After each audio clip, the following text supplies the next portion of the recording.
Okay, so now it's time for us to deploy our game to the Google Play Store. But before doing so, we have to make sure that everything is set up correctly.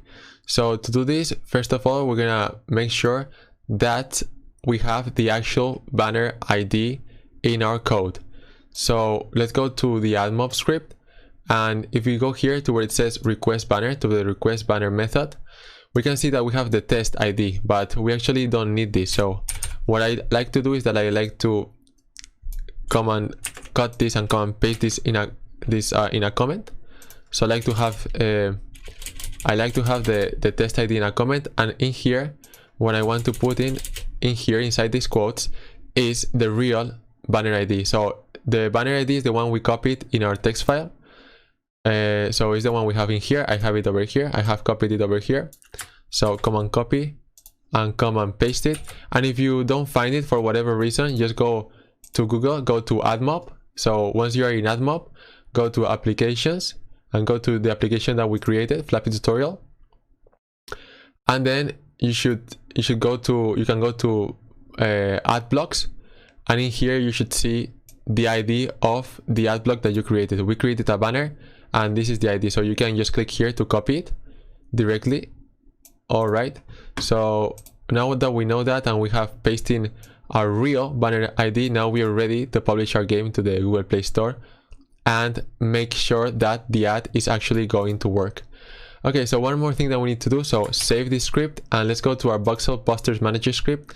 And here you can see that there is like a URL, because when we share a screenshot of our game, we also want to share a URL to our game so that people can download our game from the Google Play Store. So here we have the ID. Just make sure that the ID that's in here is the actual ID. So mine would be com.broskisgames.flappytutorial.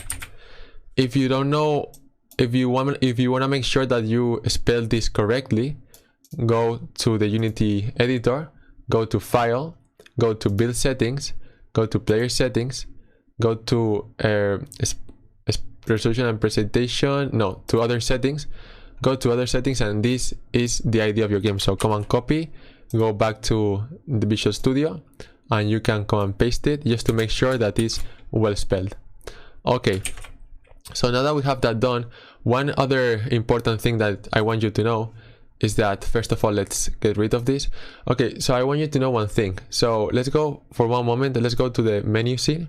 So let's go to scenes and to the menu scene. Let's hide the black fade.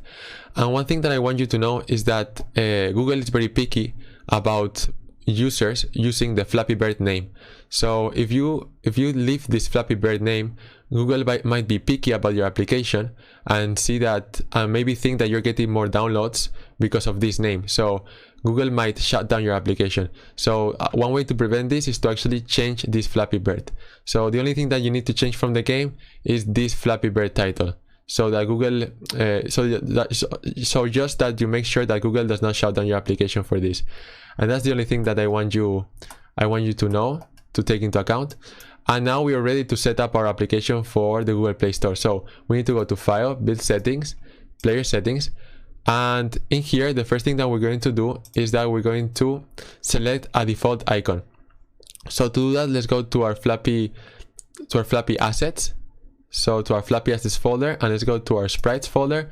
And in here you can see that we have an icon, a large icon, and we have some screenshots. So we're going to make sure that we have our icon imported, because if you drag the icon from here to here, it doesn't work. So we need to actually import this icon into Unity first. So to do this, one thing that we can do here is, instead of closing this project settings, we can just drag the project settings here right next to the inspector, and we can make it a little bit bigger so we see everything more clearly. So now what we can do is that we can go to our sprites folder. In here we can open our Flappy assets, and we can just drag our icon to our assets folder like this. Okay, so that's perfect. Now what we can do is that we can select here our icon, our Flappy Bird icon. Okay, so we have the icon, so we have one thing less to do. Now what we need to do is go here to Resolution and Presentation, and here where it says Allowed Orientations for Auto Rotation, we need to uncheck all ones except the portrait, because we want our game to be in portrait mode. We can set the default orientation to portrait, and that's easier. If we just set the default orientation to portrait, everything will be a little bit easier. Okay, now for the splash image, we can leave it as it is, or we can put in your own personal splash image. I will leave it like that. And now let's go to other settings. And now in other settings, here you have the version. It's 0.1 and 1. Since this is going to be the first version of the game, it doesn't matter. You can leave this as it is. But if you make an update and you want to publish your update, then you have to change this to 0.2, and the bundle version, you have to change it to 2. And if you make another update, then this would be 3 and this would be 0.3, and you get the idea. Okay, now here in configuration, there is a scripting backend. It's set to mono, so let's set it to IL2CPP. And when you change it to IL2CPP, now check this ARM64. And when you do this, Unity is going to make some changes so the game is compatible with the RAM64 architecture. I don't know what it really is, but Unity is going to make your game compatible with this category, and you need to do it to publish it to the Google Play Store. So it's going to take a little bit of time. And one note to know about this is that this will only work, so everything has finished. This will only work if you actually downloaded the JDK and the NDK in the beginning when we downloaded the Unity editor. If you didn't download that, then it's not going to work. But if everything loaded correctly, then it should work. Okay, so now I think we are done with this. All right, now let's go to publishing settings, and here we have to create a key store manager. So you can think of a key store manager as a box, and then inside that box you can have different keys. You can have a different key for a different game. So you can have one key for each game. So for this Flappy Bird that we made here, we're gonna have our own key. So first of all, we need to create the box that is the key store manager. So select here custom key, and we don't have. Okay, I have already one key store created, but I'm gonna create a new one. So I'm gonna click here where it says key store manager, and I'm gonna select create new in dedicated location. Here you can see that there's a dialog box. So here I'm gonna select this. I'm gonna select create new in dedicated location, and I'm gonna create my my key in my Unity 2D official learning. I'm gonna create a new folder called key. And inside this folder, I'm gonna create a key called, I'm gonna call it just Broskis. I'm gonna call it Broskis. So my key manager is gonna be broskis.keystore. So I'm gonna save. So I already have created my new key. Now I need to create a password for that key. So I'm gonna type in a password. You can type in whatever password you prefer. Alright, and now that I have created my box that contains my keys, now I need to create the actual key. So my key is going to be Flappy Tutorial. So the name of the key is going to be the same as the name of the game. And the password, I need to create a password for this key. I'm just going to type in the same password that I use for my key store manager. Alright, I'm going to add the key. And here it says it says key Flappy Tutorial created in Broskis Key Store. So we have created the key in the key store manager, and it says, do you want to set them as your project key store and project key? I will select yes. So now I have selected my key store, my Broskis key store, and I also have selected the key that I want to use for my game. And why do we do this? Why do we create keys for the game? Because the way we sign our games is with keys, and we need to sign our games to publish them to the Google Play Store. Okay, so now that it is signed, the only thing that we need to do is go to File, Build Settings, and in here, if we click Build, we're gonna create an APK, but we don't want to create an APK. We want to create a Build App Bundle.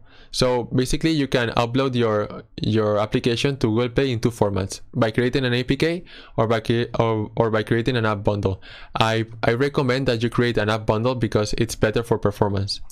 So select Build App Bundle and click Build, and now we're gonna select the location. So I'm gonna build my game in the APKs folder. Okay, so in the APKs folder inside Flappy Tutorial. So over here, and I need to give it a name. So I'm gonna call it Flappy Tutorial. and this is not going to be an APK, this is going to be an AAB because it's an app bundle that we're making here. So click save, and now Unity is gonna detect the NDK, it's gonna do its what it has to do to create our build that is going to be ready to upload it to the Google Play Store. Okay, so we have finally built our AAB file over here. One thing that I noticed while building the file was that in the company name we forgot to actually specify the company name in here. So the company name would be Broski's Games. And if you actually want to make another build, you can do so. And I know that it took a little bit of time, but if you want to change the company name, you can do it. And if you make the change and you want to make the build again, go ahead. Okay, so this is gonna be it for this video. I'll see you in the next video.